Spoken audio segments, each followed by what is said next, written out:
Hello. Good morning. Look at the tiny Tic Tacs. I mean, seriously, how cute is this? The thing is, I really want one, but I feel bad taking one if I don't actually check out the product or talk to the nice people at I'm figuring this out, okay? SCUFFAM something. So I'm not gonna take one. This is gonna happen at the end. First, I have to make a video. I mean, I gotta earn my tiny Tic Tacs, right? So come up with things. So, hi Mike. Hi. I'm Henning. I do silly videos about guitar stuff. Apparently, yeah. I'm eyeing the Tic Tacs. I really want one. So, this is a weird amp. Where are the tubes? Yeah, they're in here somewhere. They're sort of living. Doesn't get really warm like a normal amp. It's weird. It does sometimes. It does sometimes. We'll talk about that. You have Cubase. I already like you. You're one of my favorite people. Good. Cubase is a great product, and S-Gear, which we're looking at, which is our product, works in Cubase. It works in Pro Tools. It's a plugin. Well, duh. Yeah. It's also a standalone app, and you can use it on its own to practice, create sounds, write songs. I'm going to tell you, you have a tough customer right here, because I'm spoiled to bits because I have 26 actual amps on a rack that I can switch to with the 2 MP switchers. So for me, I live in a world that most guitar players don't live in. I have the flexibility of a modeler in real life. Yeah. But and I'm always a little bit critical about software not because of the sound, but because I have to go and usually monitor through Cubase or something like this, and that of course comes with latency. And I have an Apollo, so I should be able to get it down to where it doesn't bother me. You should, yeah. I mean, all hardware modelers come with latency. It's wrong to assume that. Oh, of course. Latency, you can say that, but I can say a Helix or Kemper Sucks or one of those. All of those things have to do processing. Yeah, I mean, A to D, yeah. D to A, which means analog to digital, digital to analog, and then the computer has to do its thing ridiculously fast. And of course, that can't happen instantaneously. Yeah. I don't necessarily. I'm not someone who's super picky and is like it's got to be like 3 milliseconds or whatever. But just the whole, I open Cubase and I load it up, and then I have to go to a channel and monitor. And because when I'm mixing and stuff, I have the buffer size. I'm sorry, it gets very nerdy now. Buffer size to like 10, 28 or whatever. I have it relatively high so that I don't have problems. Yeah. Because even though I have the fastest Mac that you can get in the non-Mac iMac Pro and 2 Apollos, I have to get it up. Get it? Well, here's the thing. The latest, for example, the latest Apogee elements, and let's talk about somebody else's products. Yeah, let's do that. They're fantastic. The Thunderbolt 64 or 32 sample buffer at 44.1 kilohertz, and you're down to 4.5 milliseconds. If I have my buffer set to 128, I can't record 2 mono tracks. Audio stream breaks up. On your Mac? Yes. On your with an Spectre. Apollo 8. Okay, well that's none of my No business. one can fix it. You should be able to do. That doesn't sound quite right. But Here's the thing. That happened with my Mac Pro. That happened with an RME Fireface, which is why I got the Apollo, and it keeps happening. I now have a new computer. It is still there. So if I'm recording my videos, which is me talking and a guitar track, there is a chance that if I have it set to 128, not even below, that in the middle it says stopped audio recording. Yeah. So I have to have the latency, the buffer size relatively high, which means when I'm using something like this, I have to set it low. So I'm switching buffer sizes back and forth. I'm just saying, to me, that's always like, well, I just use an amp. Yeah. But that's not the point. The point is, how good is this? It's really good. Oh, really? Apparently. That is weird. Who do you work for again? What's your name again? Well, I work for me. That's weird that you think your product is awesome. Well, I'm sorry, I'm an ass. Hi, I'm Henning. We haven't met. I'm an ass. I'm like, I guess I have to say that it's good, but most people tell me it's good. So I've heard things about it. So the thing about S-Gear is that It's quite a focused product. There's not a ton of amps in there. There's 5 amps, but they do a lot more than like a single channel implementation, which you do see in a lot of software products. I mean, the Wayfarer here is a beautiful Boogie-esque design with a Fender clean front end into additional gain stages, graphic EQ before the power amp. And What I do like is that before you said boogie-esque, which is where it went downhill, that that I couldn't tell what it's supposed to be, except for the graphic EQ, which could have been anything. Because one of my pet peeves, especially with the thing that I'm not mentioning, is trying to sell your product on the backs of all the marketing that other companies have done. Yeah. Whereas I don't want to do that. Whereas if this sounds good, that's all I need to know. I don't need to know what it's supposed to be. That's not the point. If it sounds great, I don't need to know if it's a Boogie, a Soldano, a Fender, an AC, or whatever.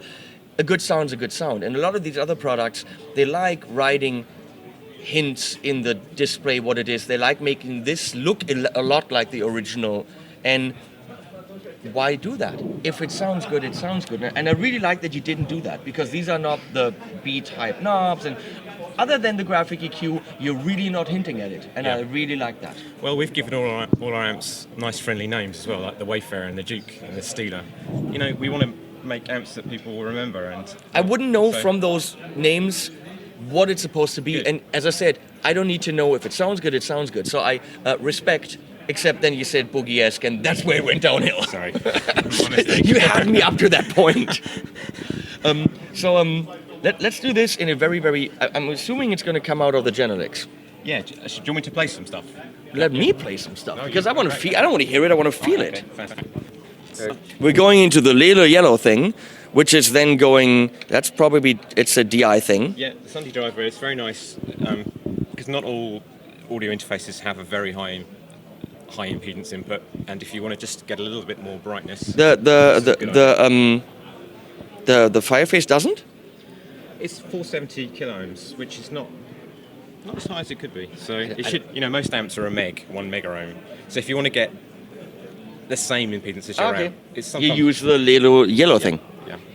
So you hold that, and we're doing the super high quality sound thing. You hold that in front of the speaker.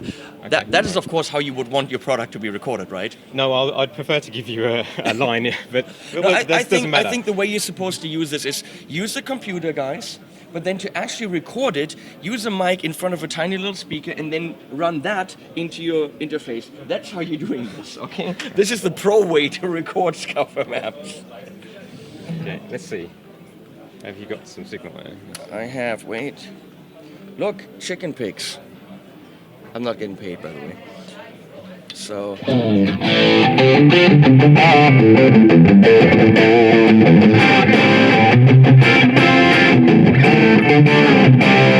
That's impressive.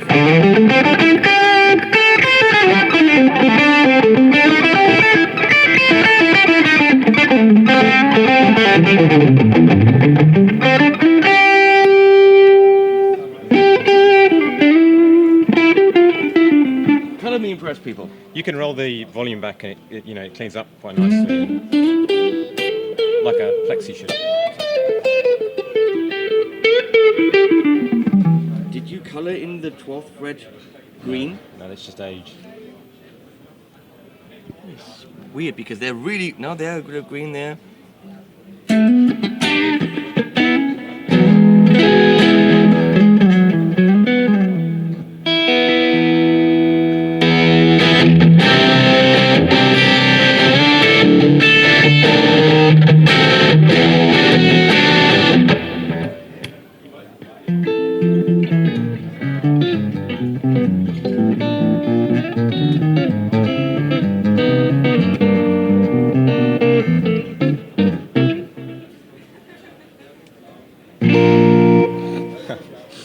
Bad resolution there.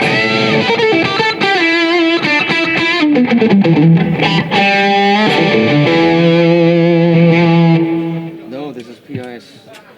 Yeah. No, you had PIS should be there, but you didn't.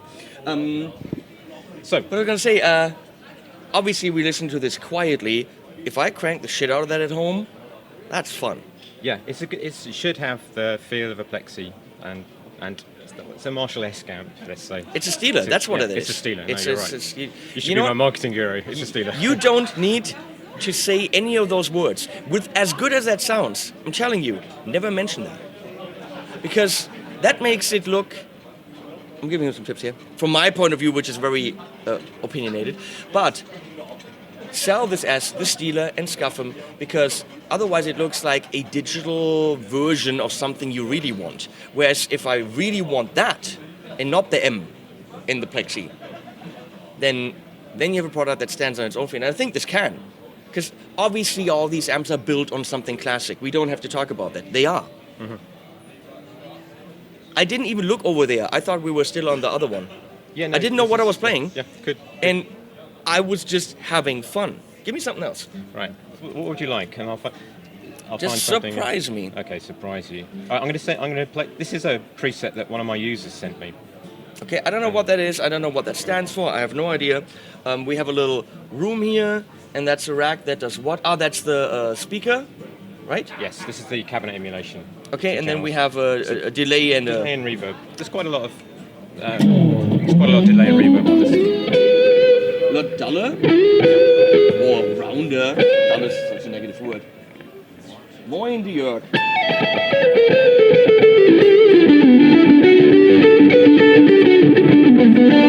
It's too early, I sucked. Then again, give me a couple of hours and I will still suck. I didn't hit a single one of those. It's awesome.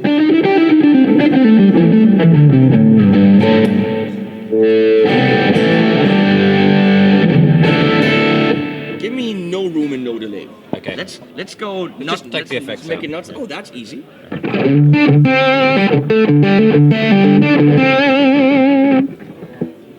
It kips over. I was going to say that's German.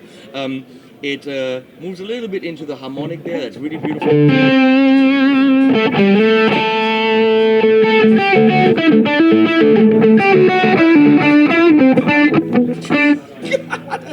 That's me. That's not the guitar. That's not the software.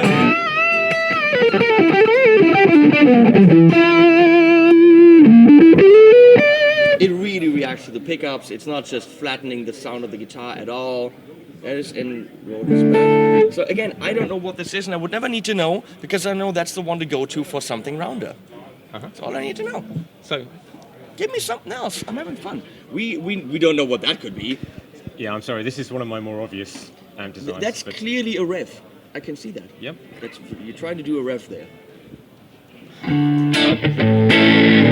Wow.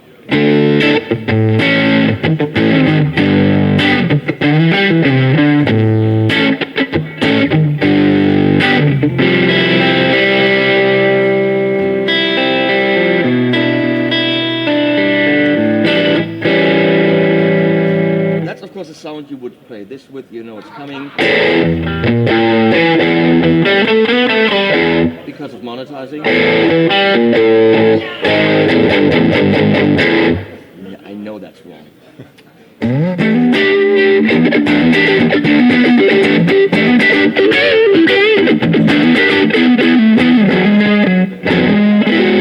Let's go in the middle maybe. Yeah, it has a middle.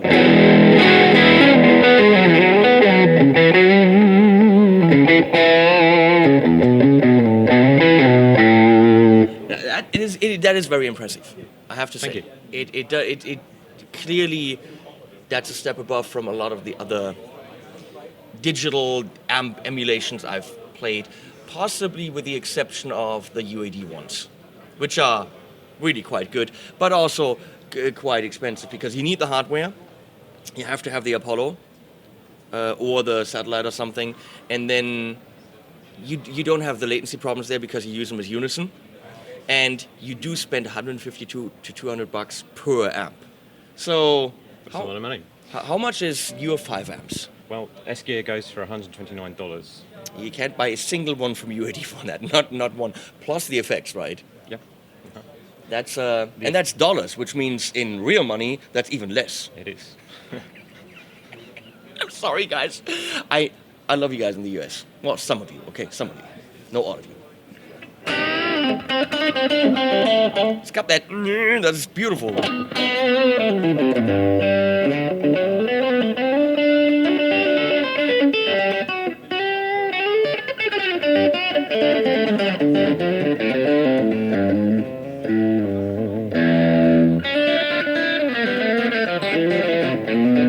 That was played so badly. Give me one more. Come on. I'm having fun. Here's the Wayfarer again.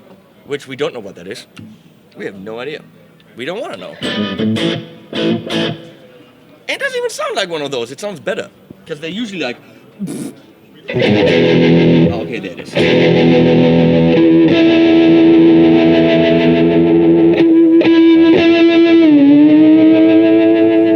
Does it have a The Wayfarer has a tremolo, yeah. Ah, okay, that's what... Why didn't you tell me that? I'm hearing that as detune strings. You bastard.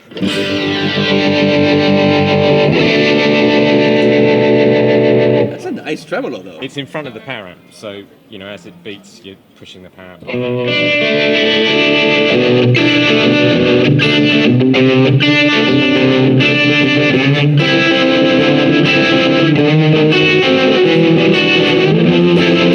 Just playing this with drive and a bridge. I don't really know how to do this whole guitar thing, by the way.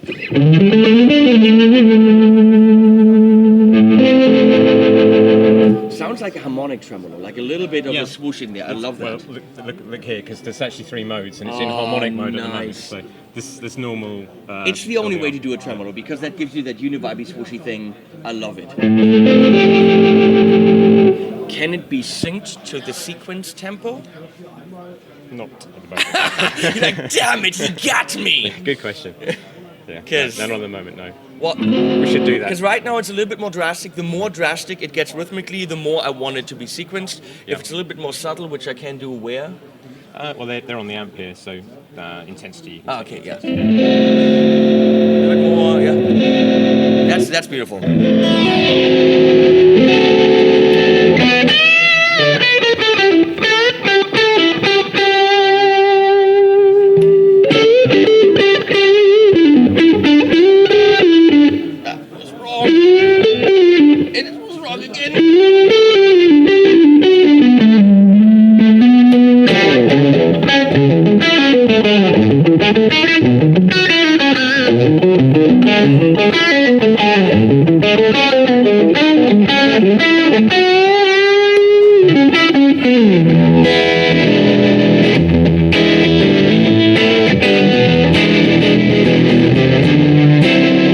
No, it should have been a B or something.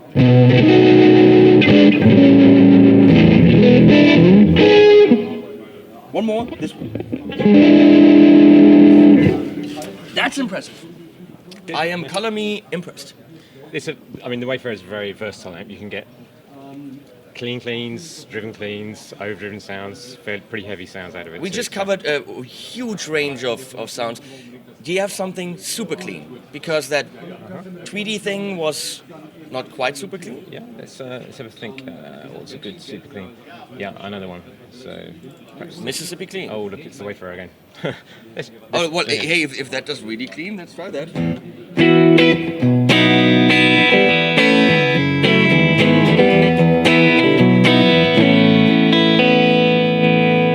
I was missing a little bit of, and that's when you dial this all the way up here.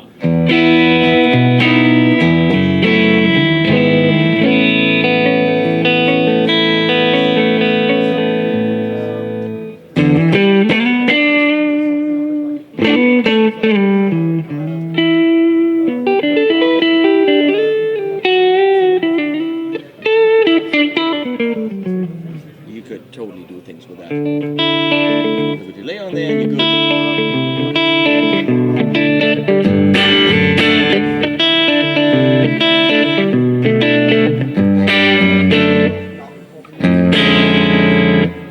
Good chord. Please analyze that. Someone please post a chord symbol for that. Good luck.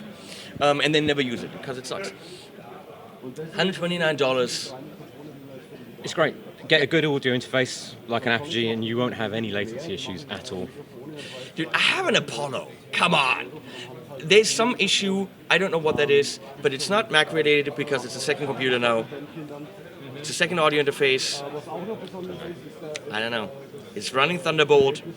I can get it down, but see, realistically, to record with it in this latency that I have now, when I'm running a full sequence with program drums and everything, on my system, which is a super spectral system, wouldn't be possible. Yeah, that's not right, really. No, but, no. Yeah. I kick Christian's ass. We're friends. I'm gonna tell him, this stuff sucks. But it's not the Apollo. I know it's not. I'm gonna say it's Cubase, but we're running it standalone right now. Right now we're running standalone, but I've not noticed any difference in Cubase. Give it a try. Well, you've heard it here. You literally threw the awesome mic through the tiny Genelecs, but it sounded good to me here, so I don't know what you heard. But it's not really important what you heard because I had fun. Have I earned my Tic Tacs now? Absolutely. You can have one of each. But you know, if anyone else wants to try it, just Google S-Gear, and there's a 15-day trial. So we should just get that in. One of these. I take one of these and one of these. These look different, but no, it's good. Three's fine. Wait. This is for Robin. Robin gets one too. Look! I earned stuff! Finally, I got paid for a YouTube video. Yeah, I know I get paid all the time. I know. Thanks, Mike. This is pretty impressive. It's been a pleasure. Thank you. Who's actually programming this? Me. This is my product. Yeah. So S-Gear was created. The first release was made in 2011. I've been working on it since then. And my background is designing electronics, guitar amps. So. But you had to learn a lot of DSP for that. Yeah, well, I started out designing analog electronics and embedded, and then DSP, and that was sort of back in the 80s, 90s. So I've been around a while. It's an accumulation of my experience, I guess. I'm now putting into S-Gear. Very impressed. I'm going to look forward to crank that shit up and ride a track with it. See you guys. Animals at the end say thanks to Mike and Robin, who's holding the camera.